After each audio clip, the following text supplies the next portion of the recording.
ग्रामीण भारत में अब बात करते हैं ऐसे गांव की जो सिर्फ मिट्टी और खेतों तक सीमित नहीं है बल्कि परंपरा और आधुनिकता की मिसाल है। यह है बुलंदशहर का देवराला गांव। यहाँ एक और ड्रोन दीदी अंजलि शर्मा जैसी महिलाएं नई तकनीक से खेती को नया आयाम दे रही हैं। दूसरी तरफ ये गांव शहीद नायक नीरज राघव के शौर्य और बलिदान की गाथा भी कहता है।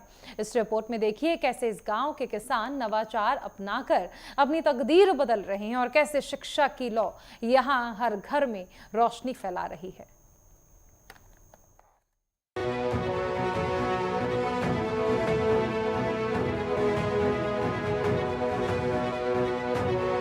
नेटवर्क 10 की टीम बुलंदशहर के देवराला गांव पहुंची, जो मुख्य शहर से लगभग 30 किलोमीटर दूर खुर्जा शिकारपुर बाग पर स्थित है। ये गांव अपनी अनूठी मिट्टी के लिए जाना जाता है। खास बात ये है कि इस गांव में 2600 लोग रहते हैं, जिनमें से 70% लोग किसान हैं। नमस्कार, आप देख रहे हैं नेटवर्क 10 जिला बुलंदशहर गांव देवराला। यह गांव लगभग 70% किसानों पर डिपेंड है, जबकि इस गांव की मट्टी ने शहीद को भी जन्मा है। ये गांव शहीद नीरज राघव के नाम से भी मशहूर है। इसी के बीच हमारे साथ मौजूद है लेक्चरर, उनसे हम बातचीत करेंगे। क्या नाम है आपका? मेरा नाम सुरेश कुमार है। सूरज जी, आप कहाँ के रहने वाले? मेरा गांव देवराला है और मैं यहाँ किसान इंटर कॉलेज में लेक्चरर हूँ, फिजिक्स की ये अप्रेंटिस। अगर गांव की बात करी जाए और साथ में विकास की बात करी जाए तो किस तरीके से आप देखेंगे देवराला? देखिए, इसमें कई चीजें हैं। एक तो ये है कि गांव विकास के हिसाब से तो अभी हमारे एरिया में जिस तरह से मतलब जो डेवलपमेंट होना चाहिए था उस तरह का डेवलपमेंट नहीं है। दूसरी बात, मेरे गांव ने 3-3 शहीद दिए हैं देश के लिए, और बल्कि चाइना वार से लेके यानी 1962 के चाइना युद्ध में भी मेरे गांव के जो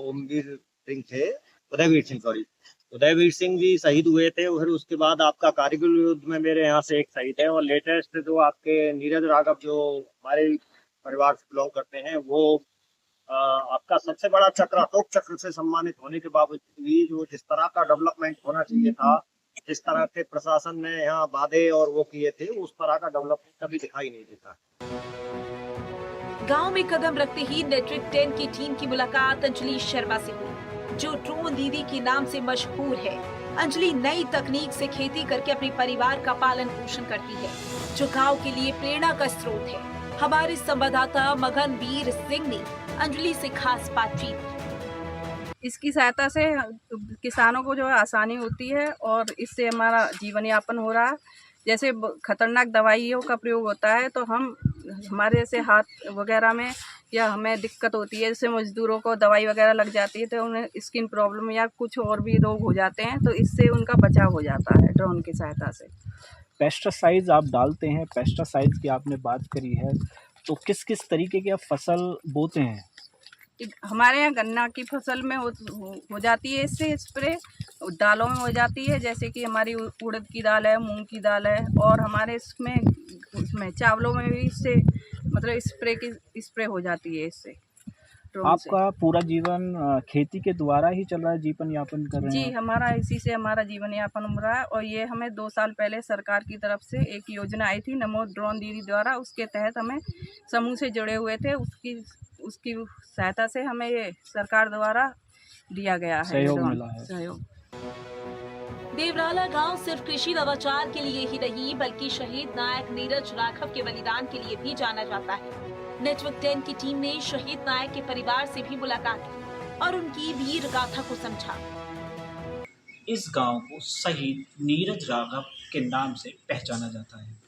वही शहीद जो पुलवामा हमला में शहीद हुए थे।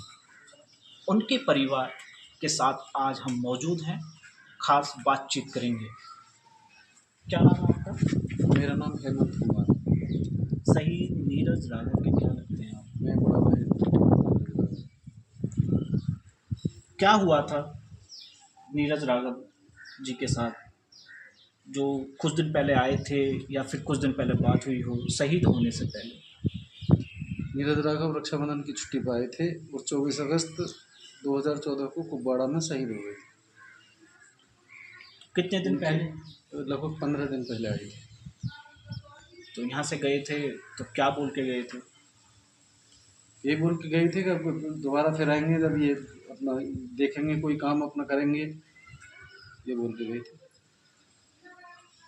हॉबीज बचपन से ही देश के लिए काम करने की उनकी इच्छा थी। कैसा रहा उनका बचपन से लेके अब तक? उनकी इच्छा थी कि मैं अपने परिवार के लिए, अपने देश के लिए कुछ करूं और मैं ऐसा कुछ करूं कि जो मैं अपने नाम से जाना जाऊं, मेरा परिवार मेरे नाम से जाना जाए, मेरा गांव मेरे नाम से जाना जाए, ऐसी उनकी इच्छा थी। आप रिश्ते में बड़े भाई लगते हैं उनके? हाँ, मैं उनका बड़ा भाई। पूरी फैमिली में कौन कौन है? पूरी फैमिली में हमारी माता जी हैं, हम हैं और 2 भाई हैं। नीरज भाई शहीद हो गए, उनके बच्चे हैं 2, पत्नी है, हमारे बच्चे हैं। आपकी रोजगार की बात करी जाए तो कैसे जीवन व्यतीत करते हैं? रोजगार तो कृषि पर आधारित है अपना जीवन, कृषि से करते जो भी है, खेती से। क्या क्या खेती करते हैं आप? खेती हम गन्ना की और धान की, गेहूँ। गांव के किसान अपनी आजीविका के लिए कड़ी मेहनत करते हैं। तस्वीरों में दिखता है कि कैसे श्याम सिंह राघव जैसे किसान मत्स्य पालन के जरिए अच्छी कमाई कर रहे हैं, जो पारंपरिक खेती से हटकर एक सफल उदाहरण है। घूमते घूमते आ चुके हैं ऐसे किसान के पास जिसने मत्स्य पालन खोल रखा है। इसी के बीच हम उनसे बातचीत करेंगे। क्या नाम है आपका? श्याम सिंह राघव। राघव जी, कितने दिन से आप ये मत्स्य पालन कर रहे हैं? 3 महीना। 3 महीने से। हाँ। निवासी कहाँ के हैं आप? देवराला के। 3 महीने पहले कोई अनुभव था आपको? ना जरा मरा से ही अनुभव हो गए से चालू करो। कहाँ से ऐसा सुझाव आया कि आप एक मत्स्य पालन करेंगे? ये अपनी ज़मीनी जो नीचे में ही मतलब पैदा है ही नहीं अच्छी तरह से, तो बस दिमाग में आ गई कि मछली पालन कर लें। चालू करने में कितना लगभग इसमें खर्चा आया था? खर्चा आया वो करीब 5 लाख। 5 लाख रुपए। अगर वहीं सोर्स ऑफ इनकम की बात करी जाए तो क्या इनकम होगी 3 महीने में? अभी 3 महीना में का 6 महीना में होगी इनकम तो। 6 महीने बाद? हाँ, 6 महीने बाद। एक आप यहाँ पे बजा रहे थे, बोतल थी आपके हाथ हाँ, में, आपने डंडे में उसको मार रहे थे और कुछ हमने देखा पानी में एक हलचल सी हुई, क्या है वो? तो मछली है, मछली आ जाए आवाज़ से, राशन डालें जब भी आ जाए। तो राशन डालने से पहले इस तरीके से आप साउंड करते हैं? हाँ, राशन डालने से पहले। तो कैसा अनुभव है आपको एक मत्स्य पालन खोलने का? अच्छा लग रहा है जी अभी तक तो। श्याम सिंह राघव जैसे नवाचार अपनाने वाले किसानों को प्रोत्साहित करने और उनकी सफलता को बढ़ावा देने के लिए कृषि विभाग भी अब पहले से ही कहीं ज्यादा कारगर कदम उठा रहे हैं। इन कदमों में नई तकनीकों तक पहुंच बढ़ाना है, वित्तीय सहायता देना और उन्हें नवीनतम कृषि तकनीकों के बारे में शिक्षित करना शामिल है, ताकि ज्यादा से ज्यादा किसान आधुनिक खेती को अपना सके और अपनी आय बढ़ा सके। कृषि विभाग द्वारा बुलंदशहर में जो है हमारे 45 जो है एफपीओ हैं और सारे एफपीओ जो है बहुत अच्छे काम कर रहे हैं। उसमें कुछ लोग प्राकृतिक खेती से संबंधित कार्य कर रहे हैं, कुछ लोग मिलट्स की जो है कार्य कर रहे हैं, कुछ लोग बायो इंजाइम बना रहे हैं, कुछ लोग जैविक खाद बना रहे हैं। और तिलहन में जो हमारा एफपीओ है वो बहुत ही अच्छा कार्य कर रहा है। और हमारे यहाँ एक जो है एफपीओ रणसेना नाम से है, वह जो है सोसाइटी के माध्यम से उसके जो है जैविक खाद जो है काफी अच्छे मात्रा में किसान जो है उसको जो है पसंद कर रहा है और उसका बहुत अच्छा जो है और सप्लाई हो रहा है। नेटवर्क 10 ने गांव के लोगों से शिक्षा के बारे में भी बात की। गांव वालों ने बताया कि देवराला में 2 स्कूल है जहां बच्चे अच्छी शिक्षा ग्रहण कर रहे हैं, जो गांव के उज्जवल भविष्य की नींव रख रहा है। क्या सड़क चाहिए, लाइट भी चाहिए आ रही है। अगर वहीं पे शिक्षा की बात करी जाए, स्कूल की बात करी जाए, शिक्षा भी सही चल रही है सरकारी में। आपके बच्चे हैं? हाँ, कहाँ पे पढ़ते हैं वो? प्राइमरी स्कूल में, गांव के गाँव में। उस शिक्षा में सुधार है। कौन सी क्लास में बच्चे हैं? 5वीं में, 3री में, 2री में। पहले और अब अंतर है, काफी अंतर है। क्या क्या? तो गांव में लाइट की सुविधा अच्छी है, दूसरी चीज स्कूल की पढ़ाई भी पहले से अच्छी हो गई है। ठीक है ना, बच्चों को टाइम टू टाइम स्कूल जाना, टीचरों का भी टाइम टू टाइम आना, है ना। गांव में कितने स्कूल हैं, कौन कौन से स्कूल हैं? गांव में 2 स्कूल है, एक जूनियर है, 2 प्राइमरी है। अच्छा, हाँ, तो लगभग कितनी संख्या रही होगी स्कूल की, स्कूल में जो बच्चे हैं? तो काफी संख्या है। मेरा भी बच्चा पढ़ता है, छोटा वाला जो विकलांग है थोड़ा सा। अच्छा, हाँ, कौन से स्कूल में लगा? जूनियर में पढ़ रहा है, पहले प्राइमरी में पढ़ा था, अब जूनियर में पढ़ता है। कुल मिलाकर देवराला गांव सिर्फ एक भौगोलिक स्थान नहीं बल्कि नवाचार, बलिदान और आत्मनिर्भरता की कहानी कहता है। अंजलि शर्मा जैसी महिलाएं और मत्स्य पालन जैसे नए उद्यम या फिर सोलर पावर की ओर बढ़ते कदम गांव को आगे बढ़ा रही हैं।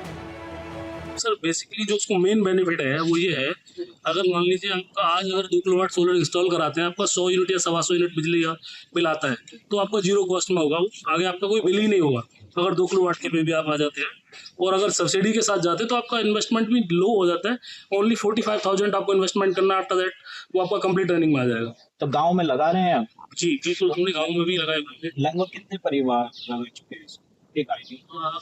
हमारा मोर देन 1000 प्रोजेक्ट्स का एक्सपीरियंस है अभी, छोटे बड़े अगर ओवरऑल हम देखें, जिसमें कमर्शियल भी है, रेजिडेंशियल भी है, छोटे भी हैं, बड़े भी हैं। ये गांव दर्शाता है कि कैसे ग्रामीण भारत में भी नई तकनीक और सोच के साथ विकास संभव है। देवराला गांव अपनी कहानी के जरिए विकास के दृढ़ संकल्प और प्रगति की भावना को उजागर करता है।